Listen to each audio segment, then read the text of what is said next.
Hey up me ducks, how is everybody this evening? Hope everyone is having a nice weekend. I'm saying a nice weekend, and I don't actually know if it'll be the weekend when I upload this or not, so I hope everybody had a nice weekend. It's Saturday evening. I've just finished, well, about an hour ago, finished my interview with Ben from Beneficial Tarot. I hope you've checked it out. Great new content creator who's joined us in the last week, and yeah, it was a lovely interview, and I thought I would come on today to talk about this deck. Now, this isn't a new deck, it's been around for a while. I saw it in my local shop probably a couple of weeks ago, and I was umming and ahhing whether to get it. It's the Old English Tarot by Maggie Neen, I think is how you pronounce that. I think the K is obviously silent, like it would be with night.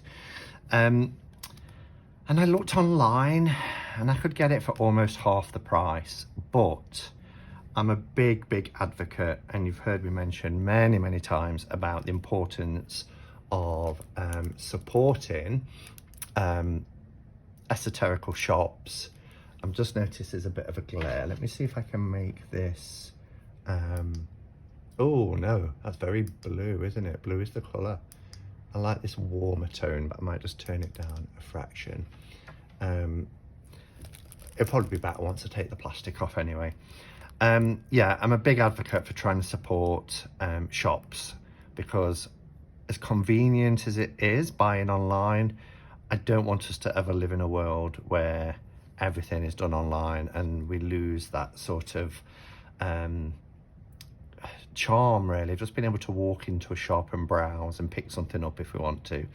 So in this instance, I thought, well, it's worth paying a little bit extra to support a shop. So Old English Tarot, I paid £27.95 for this deck. It is on Amazon for about £16 at the moment. And again, Amazon prices fluctuate. It's by US Games, so I know it's going to be a nice, decent card size. But I fell in love with the images of this deck. It is a pip deck, but and again, I've just been talking about this with Ben in the interview. You know, there are decks out there that are kind of semi-illustrated when it comes to the pips. And if you're watching this and thinking, pips, what is he talking about? The pips are the minor arcana, numbered from the ace through to the 10. So pips are, you know, they don't tend to have an illustration. They'll just have 5 cups if it's the 5 of cups, and they might be arranged in a certain pattern. So that's what a pip deck is. This deck is kind of like a hybrid between having some imagery and the pips as well. A bit like Pagan Otherworlds, perhaps, as an example. So and this deck, as I said, isn't new. It has been out for a few years, but it was new to the shop because I know every tarot deck that this local shop, the shop I'm talking about, I think they've got a website, is Ice 9, and it's in Nottingham. It's been around for well over 30 years, and it's wonderful. I think my first tarot deck actually was bought from there back in 1987, which was the one JJ Swiss. I'm sure of it, because I think that's probably the only shop that was kind of classed as alternative back in the day. So it's in a tuck box, but just look at the artwork. The illustrations are really lovely.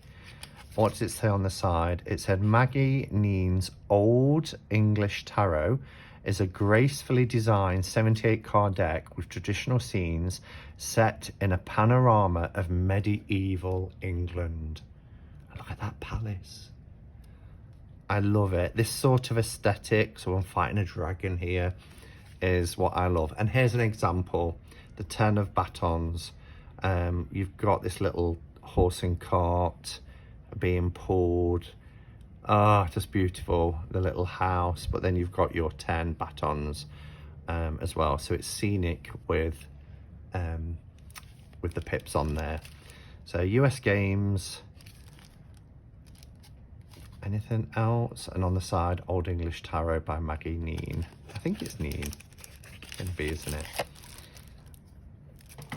So let's have a look how we get in this.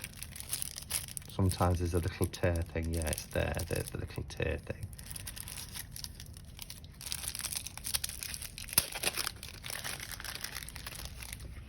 Pop that there for a second. So we've got a title card, Old English Tarot. These are the backs. I like these. It's kind of a nice traditional back in. I know some people will be put off by the borders.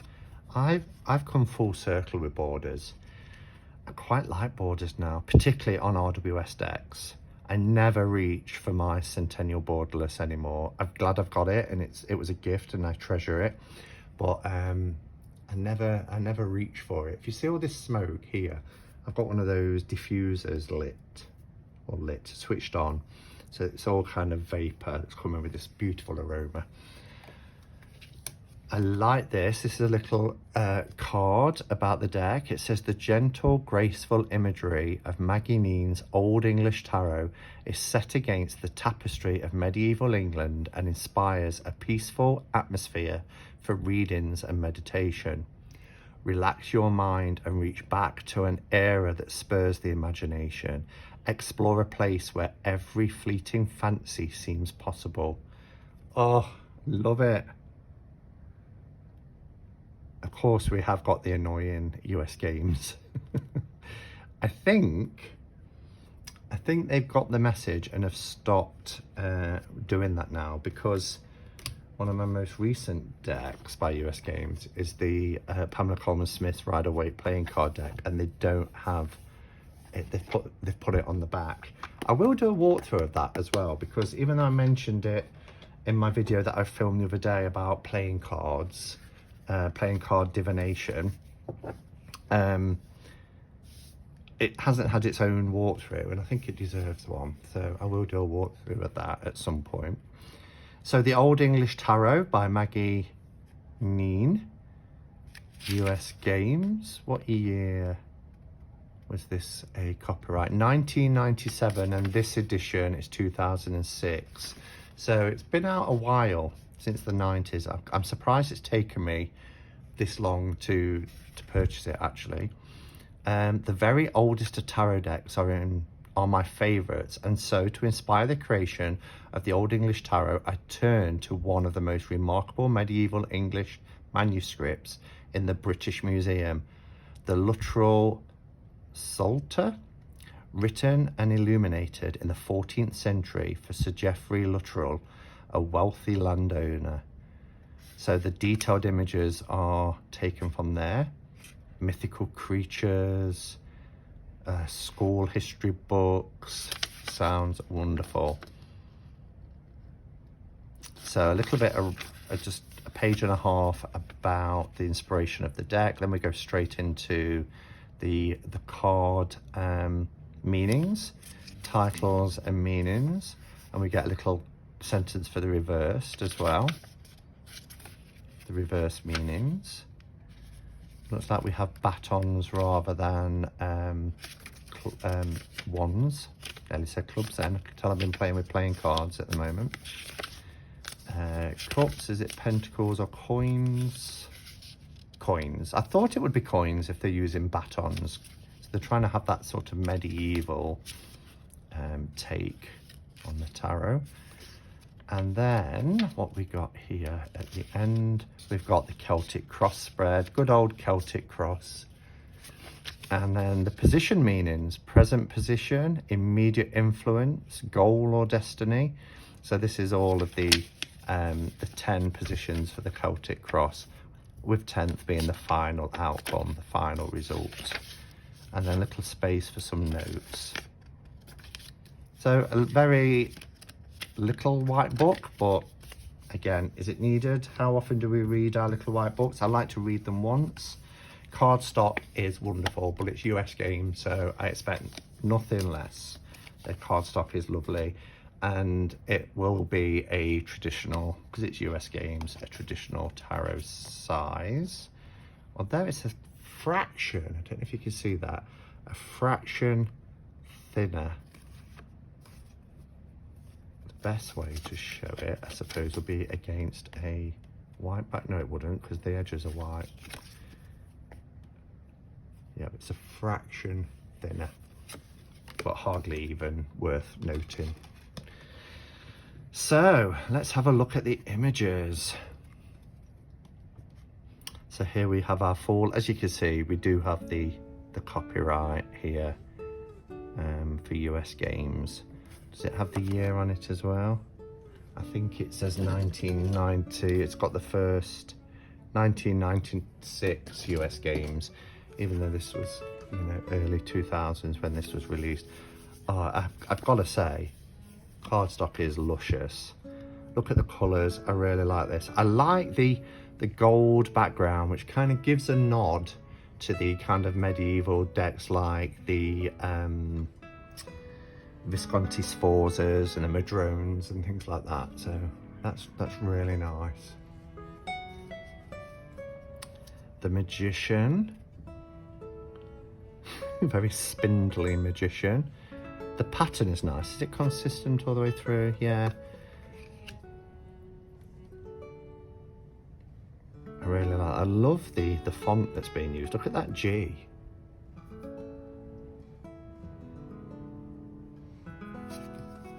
Our High Priestess. The backs are beautiful. Really gorgeous.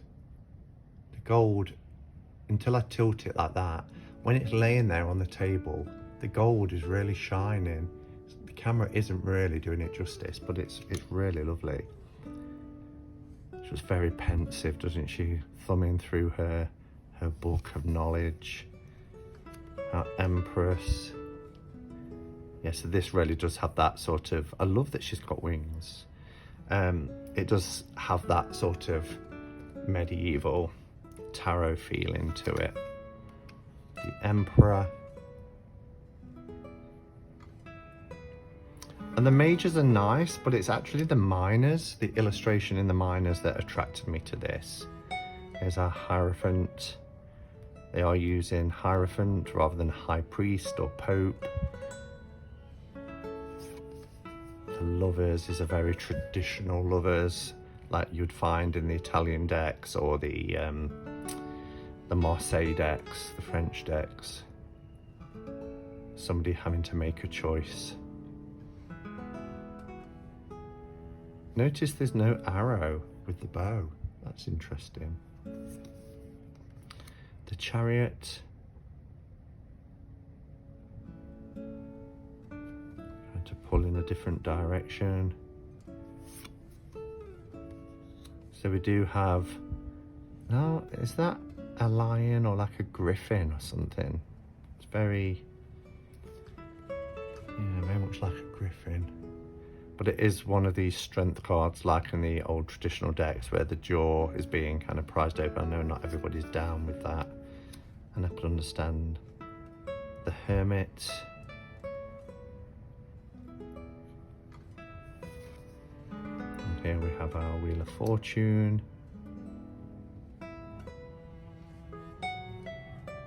And look at this. These are kind of like mythical creatures.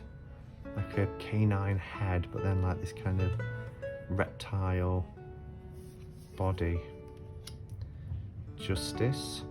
So they have kept Strength at 8 and Justice at 11, which is unusual because that was, you know, RWS numbering. And this is taken on a medieval theme. The Hanged Man. I love that the pattern in the gold here is just in between this kind of structure.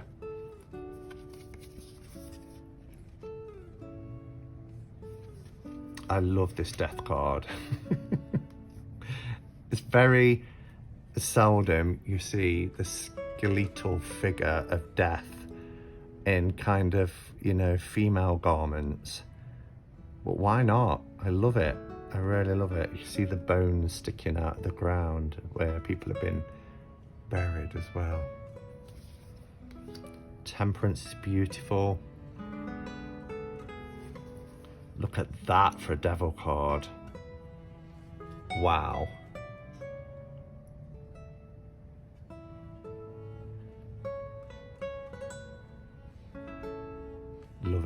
very sort of Baphomet type, you know, with the breasts, but also the male genitalia. The tower. Love the star card. This was one, this and the moon in particular, I loved when I left the shop the first time, debating whether to get it, and did a bit of a image search. I think it's beautiful. I love the little birds in the trees. And look at this for the moon. How amazing is that moon card? The township, with the little castles, little house, palace. I love it. The colours are lovely too. The sun's very Marseille in style. And you have Judgment.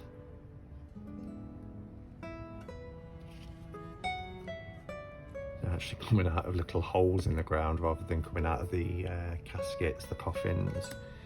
The World.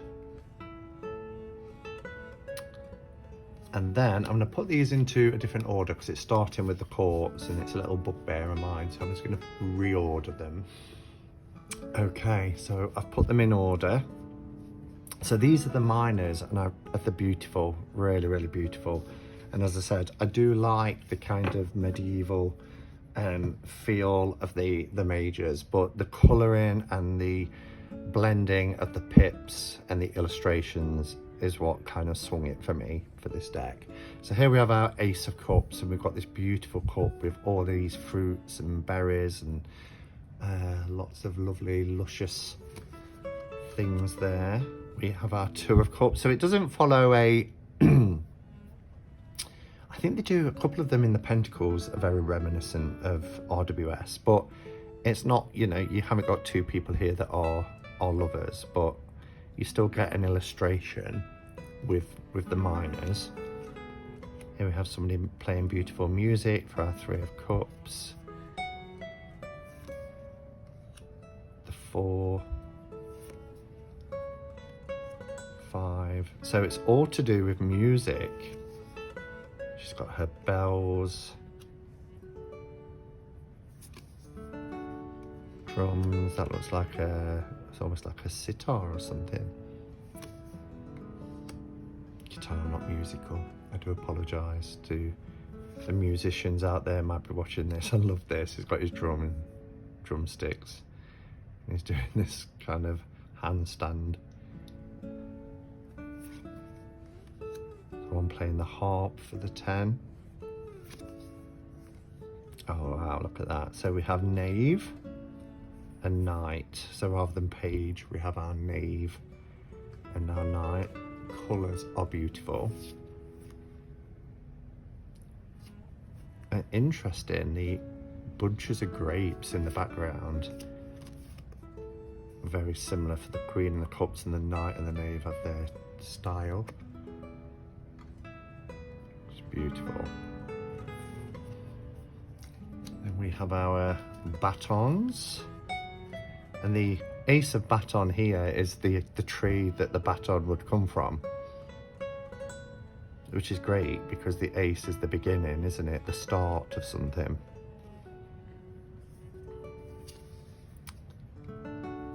So what's this one to do with? This is kind of like tilling the land and working. I thought that would have been more of a Pentacles thing, but you know, having the land, what do you call that? The word escapes me. But when you till the land, being dragged by the horses. Here we have a windmill. Look at these beautiful bunnies. Can you see that? I'm hoping it's coming out okay. Beautiful little bunnies coming out of their warrens. The windmill there. I love this design as well. This is a beautiful deck. High quality. The 4, beautiful peacock. The trees. 5 is birds. Yes, this is very sort of nature suit and farming and agriculture.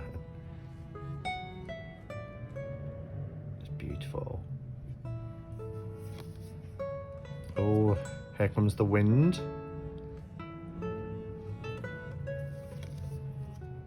And we have our 8. Getting all the wheat together. So you can see a culmination of events that lead to this huge sort of harvest. Look at that. This is the one from the back of the box. Look how beautiful that illustration is. Absolutely stunning. And now they're taking it off to market. So you really get that sense from that very beginning, tilling the land and working hard. Here we have our knave and our knight.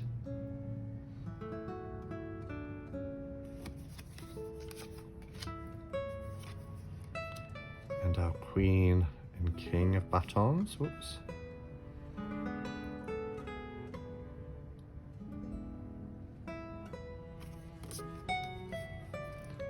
And then we have our swords, and we've got the crown on the sword. Again, quite a traditional ace of swords.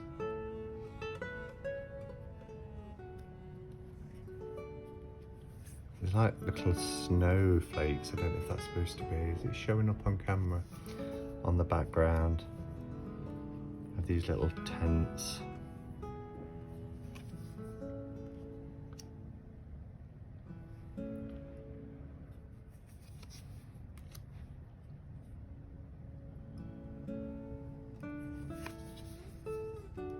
Oh dear.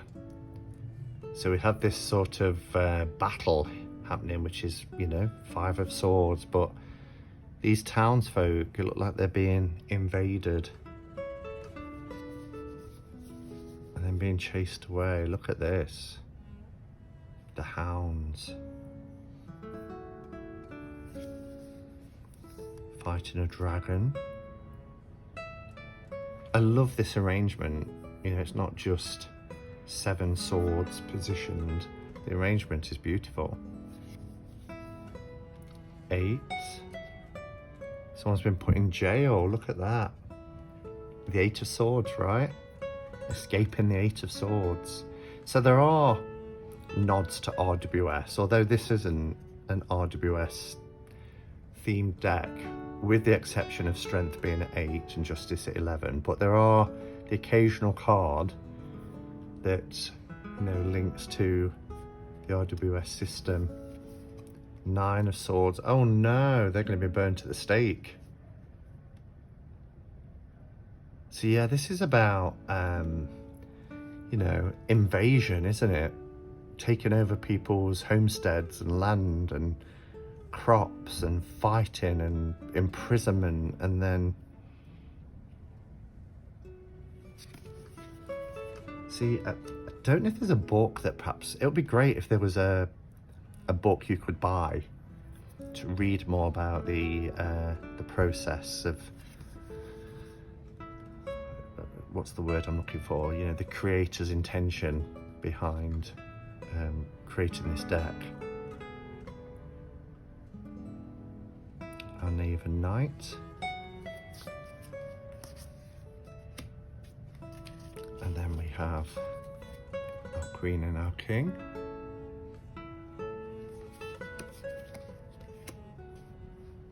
Beautiful, beautiful ace of coins. Look at that. Just stunning. I love that. The 2. This is just so gorgeous. The little boat.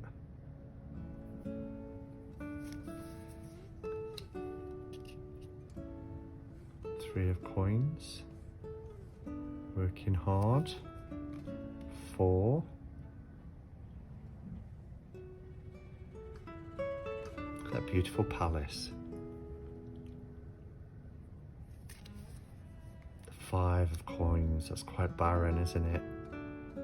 We get a real sense of the 5 of coins energy there.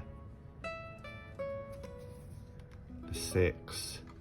You know, it's kind of weighing the the money against the fruit. When we think of the 6 of coins, that sort of discernment that's having to be made, you know, balancing up who gets what. Oh, I love that. Look at that. These illustrations are just beautiful.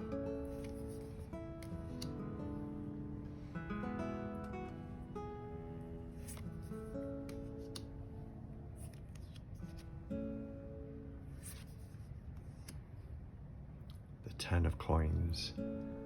So we do have, you know, a family situation. We've got little dogs that we're used to seeing in the 10 of Pentacles suit, sitting down together, having a meal, enjoying the fruits of their labours. And then we have our Knave and Knight.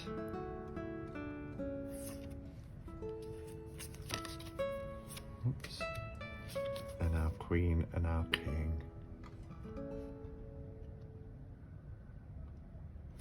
So there you have it. That is the Old English Tarot by Maggie Neen.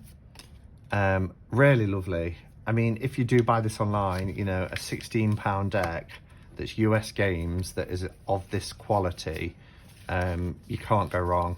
As I said, it was one of those where I hadn't really seen much about it when I saw it in the shop.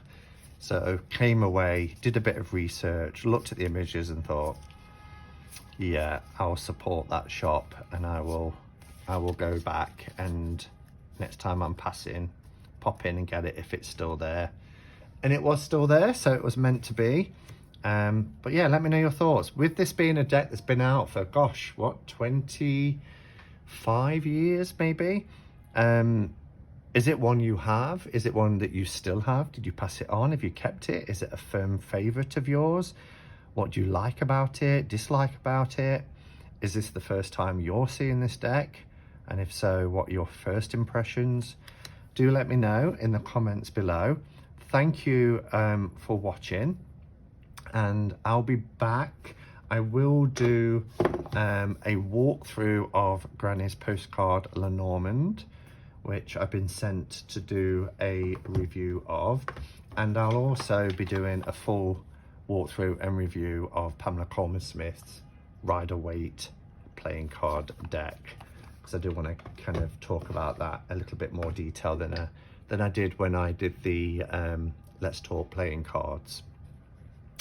So thank you for watching, everybody. Have a fantastic rest of the weekend, and until next time, go in peace. Namaste and blessed be.